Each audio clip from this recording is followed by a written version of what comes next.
Good morning વિદ્યાર્થી મિત્રો. Last વિડીયોની અંદર આપણે પહેલો યુનિટ ચિત્તાસ ટીયર એમના 3 પેરેગ્રાફ વિશે સમજૂતી મેળવેલી. હવે નેક્સ્ટ આગળ વધીએ.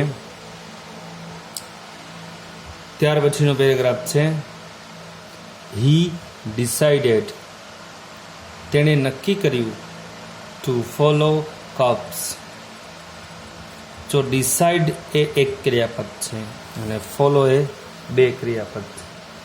એટલે જ્યારે કોઈ પણ વાક્યની અંદર 2 ક્રિયાપદ આપેલા હોય ત્યારે પ્રથમ ક્રિયાપદ છે એ જે તે કાળ મુજબનું હોય છે અને બીજું ક્રિયાપદ એ હંમેશા ઇન્ફિનિટિવ હોય છે. એટલે ઇન્ફિનિટિવ મતલબ કે 2 પ્લસ ક્રિયાપદનું મૂળ રૂપ.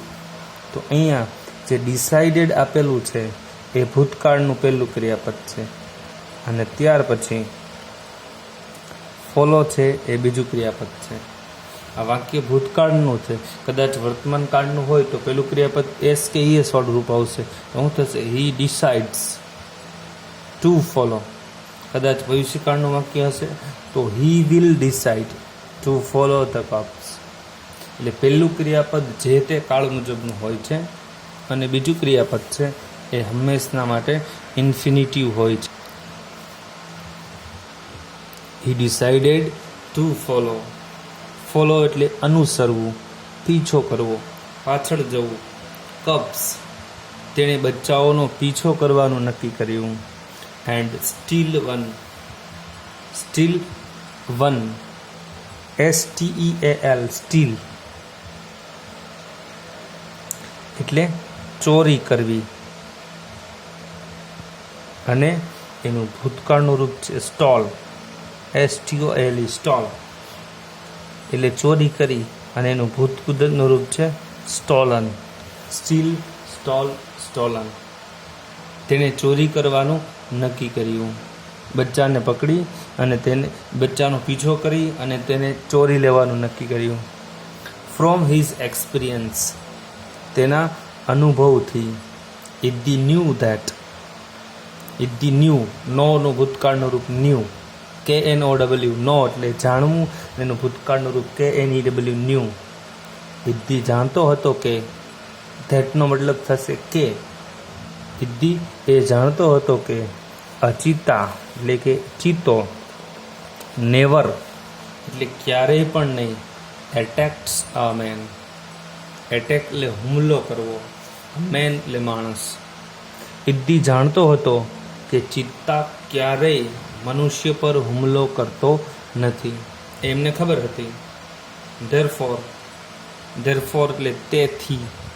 તેથી ઇટ વોઝ સેફ. સેફ એટલે સલામતી ભર્યું. એ સલામતી ભર્યું હતું ટુ સ્ટીલ અ કબ. તેથી બચ્ચાની ચોરી કરવી એ સલામતી ભર્યું હતું. કારણ કે જો એ બચ્ચાને પકડવા માટે જાય તો પણ ચિત્તો છે માણસ ઉપર હુમલો કરતો નથી. એ બાકીના જે ઘાસાહારી પ્રાણીઓ છે એમનો શિકાર કરે છે પણ મનુષ્ય પર હુમલો કરતો નથી, મનુષ્યથી ડરે છે, એ જાણતો હતો. હી ફોલોડ ધ ચિત્તા ફેમિલી. વળી પાછું ફોલોનું ભૂતકાળનું રૂપ ફોલોડ. તે અનુસર્યું, પીછો કર્યો. ધ ચિત્તા ફેમિલી, ચિત્તાના કુટુંબનો. ટીલ, TILL, ટીલ એનો અર્થ થાય છે ત્યાં સુધી. સમય દર્શાવવા માટે વપરાય છે. ટીલ ઇવનિંગ, તેણે સાંજ સુધી ચિત્તાના કુટુંબનો પીછો કર્યો. એટ સનસેટ એટલે કે સૂર્ય આથમે એવા સમયે. સૂર્ય ઉગે છે એને આપણે કહીએ છીએ સનરાઈઝ અને સૂર્ય આથમે છે એ સનસેટ. સૂર્ય અસ્ત સમયે the mother cheetah hid her cubs. HID, hid. હાઇડનું ભૂતકાળનું રૂપ છે HIDE. હાઇડ એટલે સંતાવવું અથવા તો સંતાડવું. એનું ભૂતકાળનું રૂપ છે હીડ. Hid her cups. સાંજના સમયે માતા ચિતાએ તેણીના બચ્ચાઓને સંતાડી દીધા. In a thick bush. THICK, thick એટલે ગાઢ અથવા તો ગીચ, અને બુશ એટલે ઝાડી. And left for a stream. LEAVE, leave. ક્રિયાપદનું મૂળ રૂપ છે જગ્યા છોડી અને જવું. એનું ભૂતકાળનું રૂપ લેફ્ટ એટલે કે ઉપડ્યા અથવા તો જગ્યા છોડી અને ચાલ્યા. એન્ડ લેફ્ટ અને ઉપડી, ફોર અ સ્ટ્રીમ અને ઝરણા તરફ ઉપડી. સાંજ થઈ એવા સમયે માતા ચિતાએ પોતાના બચ્ચાઓ છે એમને ગીચ ઝાડીમાં સંતાડી દીધા અને પછી ઝરણા તરફ આગળ વધી. ક્વિકલી એટલે ખૂબ જ ઝડપથી. ધ હન્ટર એટલે શિકારીએ ઝડપથી જ શિકારીએ. પિક્સ અપ, PICK,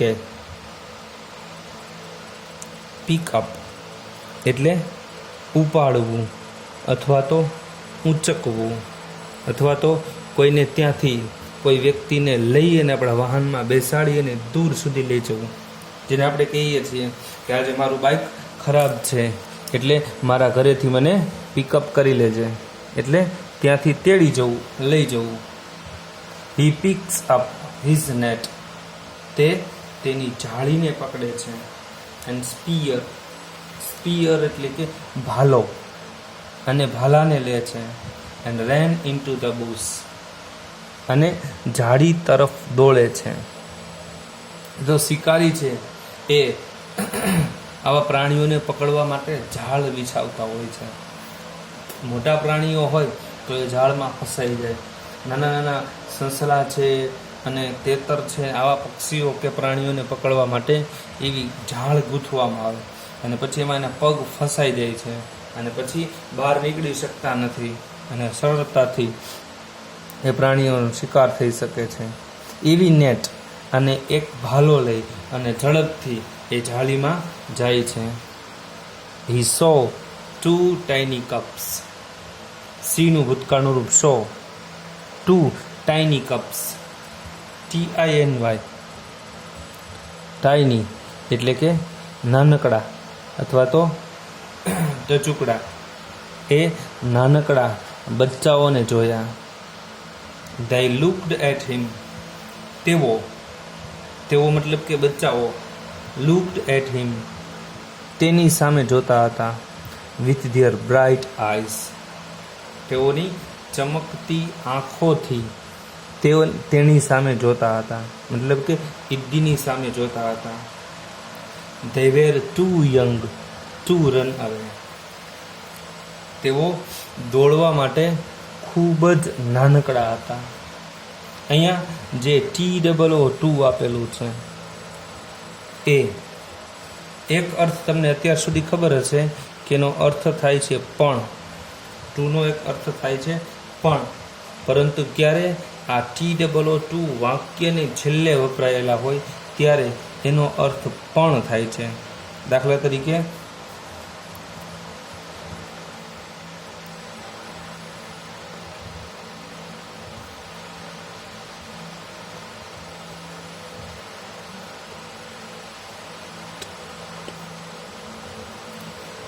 વાક્યની છેલ્લે જ્યારે ટુ આપેલું હોય છે ત્યારે એનો અર્થ થાય છે કે હું પણ ક્રિકેટ રમવા ઈચ્છું છું.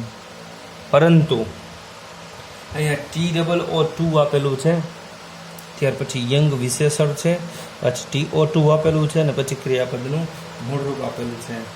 અહીંયા જે TOO આપેલું છે એનો અર્થ થાય છે અતિશય અથવા તો વધારે.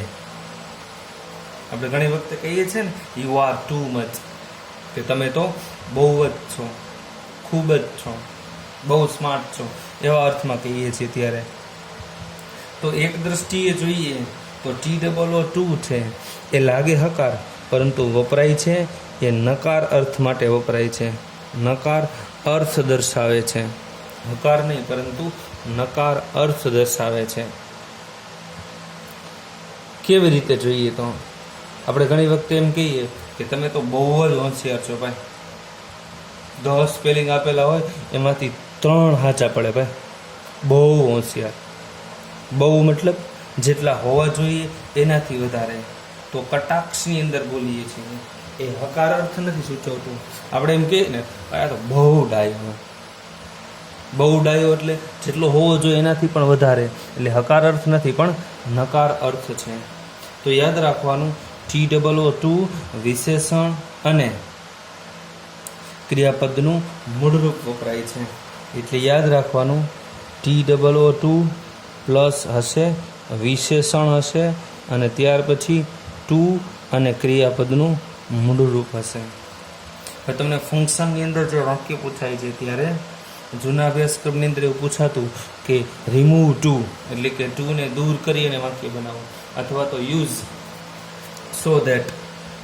સો ધેટનો ઉપયોગ કરી અને વાક્ય બનાવી શકો. તો એક વાક્ય છે એને આપણે બંને રીતે બનાવતા શીખીએ તો થોડુંક વિસ્તૃતમાં ખબર પડે. આ જ વાક્ય છે, this dear they were too young to run away. They were too young. They were too young to run away. તેઓ દોડવા માટે નાનકડા છે, મતલબ કે એટલા નાનકડા છે કે તેઓ દોડી શકે એમ નથી. તો સો ધેટ વાળું વાક્ય બનાવીએ તો વાક્ય બનશે they were so young that they could not run away. તેઓ એટલા નાનકડા હતા કે તેઓ ભાગી શક્યા નહીં. તેઓ એટલા નાનકડા હતા કે તેઓ ભાગી શક્યા નહીં. પેલું વાક્ય શું બને છે? they were too young to run away. અહીંયા શું બનશે? they were so પ્લસ વિશેષણ પ્લસ that અને ત્યાર પછીનું બીજું વાક્ય. યાદ રાખવાનું, સો વિશેષણ અને that આપેલું હોય તો ત્યાર પછીનું વાક્ય મોડેલ ઓક્ઝિલરી વાળું વાક્ય જ હોય છે. એટલે કે બચ્ચા એટલા નાનકડા છે કે તેઓ ભાગી શક્યા નહીં. તો નાનકડા છે એ કારણ છે અને ભાગી ન શક્યા એ શું એવું છે? પરિણામ. એટલે સો વિશેષણ અને ધેટ એના પછીનું વાક્ય છે એ પરિણામ બતાવે છે. એટલે તમને જ્યારે ફંક્શનની અંદર પૂછાય છે ત્યારે ફંક્શન આઈડેન્ટિફિકેશન માટે તમને જ્યારે વાક્ય પૂછાય છે ત્યારે તમારે એટલું યાદ રાખવાનું છે કે સો પ્લસ વિશેષણ અને પ્લસ ધેટ આ આપેલું હોય ત્યારે ફંક્શન વપરાય છે ડિસ્ક્રાઇબિંગ રિઝલ્ટ, એટલે કે પરિણામ બતાવે છે. અથવા તો TOO પ્લસ વિશેષણ પ્લસ ટુ અને પ્લસ મૂળરૂપ આપેલું હોય ત્યારે પણ ડિસ્ક્રાઇબિંગ રિઝલ્ટ જ વપરાય છે. આ ફંક્શન પહેલી રીતે સમજવામાં થોડું અઘરું લાગે છે, પરંતુ સાથે સાથે ટેક્સ્ટબુકની સાથે શીખતા ગયા હશું તો ઝડપથી સમજાઈ જશે. હજુ એક ઉદાહરણ લઈ અને આપણે સમજવાનો પ્રયત્ન કરીએ. દાખલા તરીકે એવું વાક્ય છે,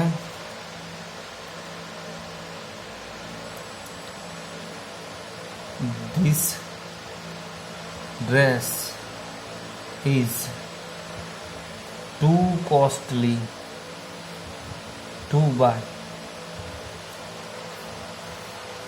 આ ડ્રેસ ખરીદવા માટે ખૂબ જ મોંઘો છે. મતલબ કે આ ડ્રેસ એટલો મોંઘો છે કે હું તેને ખરીદી શકું એમ નથી. આ વાક્ય TOO વાળું બન્યું અને એ જ વાક્યને આપણે સો ધેટ વાળું વાક્ય બનાવીએ તો વાક્ય બનશે ધીસ ડ્રેસ ઇઝ TOO ની જગ્યાએ મૂકશું સો પ્લસ વિશેષણ કોસ્ટલી, ત્યાર પછી સંયોજક તરીકે ધેટ એટલું મોંઘું છે કે આઈ પછી મોડેલ ઓક્ઝિલરી લેવાની I can not buy it. એટલો મોંઘો છે કે હું ખરીદી શકું એમ નથી. પરંતુ જો અહીંયા ઇઝની જગ્યાએ વોઝ આપેલું હોત તો ધીસની જગ્યાએ થઈ જાય that. The dress was too costly to buy એવું આપેલું હોય તો પછી અહીં કેનની જગ્યાએ શું મૂકવું પડે આપણે? Food model auxiliary. કારણ કે કેન વર્તમાન કાળમાં વપરાય છે અને કુડ ભૂતકાળની અંદર વપરાય છે. એ પણ આપણને ખ્યાલ હોવો જોઈએ કે આ ડ્રેસ એટલો મોંઘો છે કે હું ખરીદી શકું એમ નથી. ખાસ યાદ રાખજો, સો વિશેષણ અને ધેટ અથવા તો ટુ વિશેષણ ટુ ક્રિયાપદનું મૂળરૂપ હોય ડિસ્ક્રાઇબિંગ રિઝલ્ટ વપરાય છે અને બાજુમાં એક સો ધેટ આપેલું છે. વચ્ચે કંઈ નહીં, વિશેષણ નહીં, બાજુમાં સો ધેટ, જેનો મતલબ થાય છે જેથી કરીને. જ્યારે આ સો ધેટ બાજુમાં આપેલું હોય ત્યારે બીજું ફંક્શન વપરાય છે. એટલે ખાસ ધ્યાન રાખવાનું, સો વિશેષણ ધેટ હોય ત્યારે જ ડિસ્ક્રાઇબિંગ રિઝલ્ટ વપરાય છે અને સો ધેટ બાજુમાં હોય છે ત્યારે પણ એક અલગ ફંક્શન વપરાય છે. નેક્સ્ટ આગળ જોઈએ તો they were too young to run away. તેઓ દોડવા માટે ખૂબ જ નાનકડા હતા. Eddie threw the net. થ્રોનું ભૂતકાળનું રૂપ થ્રુ. ઇદ્દીએ ઝાડ ફેંકી. ઓવર ધેમ. ઓવર એટલે ની પર. જો એક શબ્દ છે ઓન, એટલે પણ અર્થ થાય છે ઉપર. ઓવર એટલે પણ અર્થ થાય છે ઉપર અને અબોવ એટલે પણ અર્થ ઉપર થાય છે. પરંતુ એક વસ્તુને સ્પર્શ કરીને બીજી વસ્તુ અડેલી હોય ત્યારે ઓન વપરાય છે. દાખલા તરીકે અત્યારે આ ટેક્સ્ટ બુક છે તમારી, એની ઉપર આ બુક છે, તો ટેક્સ્ટ બુકને આ બુક અડેલી છે તો શું કહી શકાય? The book is on the text book, કે બુક એ ટેક્સ્ટ બુકની ઉપર છે. પરંતુ થોડી વચ્ચે જગ્યા હોય, આ બુકને આમ ઉઠાવી લઉં, વચ્ચે આમ આર પાર હાથ પસાર થાય એટલી જગ્યા હોય તો ઓન ન કહેવાય, ઓવર કહેવાય. એવી રીતે અત્યારે હું તમને જ્યારે ટીચિંગ કરાવી રહ્યો છું એવા સમયે મારો મોબાઈલ જે છે એ ઉપર છે, વચ્ચે અહીં જગ્યા છે, તો શું કહેવાય? The mobile is over the text book. Mobile એ ટેક્સ્ટ બુકની ઉપર છે પણ સ્પર્શ કરીને નહીં, વચ્ચે જગ્યા છે. અને એવી રીતે અબોવ એટલે એક સીધી રેખામાં એક વસ્તુની ઉપર બીજી વસ્તુ રહેલી હોય એને કહીએ છીએ અબોવ. એક દિવાલ છે, એક દિવાલ ઉપર કેલેન્ડર છે અને કેલેન્ડરની ઉપર કોઈ એક ફોટોગ્રાફ છે, તો બંને એક સીધી લીટીમાં છે અને એ બંને એક વસ્તુની ઉપર બીજી વસ્તુ છે. તો કેલેન્ડરની ઉપર પિક્ચર છે તો શું કહેવાય? The picture is above the calendar on the wall. દિવાલ પર ચિત્ર છે, કેલેન્ડરની ઉપર આવેલું છે, સ્પર્શ કરીને નહીં, વચ્ચે જગ્યાએ નહીં, પણ સીધી રેખામાં એકબીજાની ઉપર વસ્તુ આવેલી છે ત્યારે. એટલે આ ત્રણનો અર્થ ખબર હોય છે, ઓન, ઓવર અને અબોવ. એટલે જાળી ઉપરથી ફેંકે છે, બચાવવાને સ્પર્શ કરીને પણ છૂટી ઘા કરી અને ફેંકે છે. He threw the net over them and the cubs were caught. અને બચ્ચાઓ પકડાઈ ગયા. જો બચ્ચા પકડ્યા એમ નહીં, પણ બચ્ચાઓ પકડાઈ ગયા. પેસિવ વોઇસ છે. પેસિવ વોઇસની સમજૂતી આપણે જ્યારે ટોપિક જોઈશું ત્યારે વિસ્તૃત રીતે સમજશું. ત્યાર પછી જોઈએ તો the cubs were caught. He needed. Need એટલે જરૂરિયાત હોવી, તેને જરૂરિયાત હતી. Only one cub. તેને માત્ર એક જ બચ્ચું જોઈતું હતું. But he thought. પણ તેને વિચાર્યું, અરે રે, it is always better. Better એટલે વધુ સારું, કે એ હંમેશના માટે સારું હોય છે. ટુ હેવ એટલે ની પાસે હોવું. જો અહીંયા ઇઝ છે એ પેલું ક્રિયાપદ છે અને હેવ છે ક્રિયાપદ તરીકે વપરાયું છે. બીજું ક્રિયાપદ થયું એની પહેલાં infinitive. It is always better to have two slaves. SLAVE slave એટલે ગુલામ.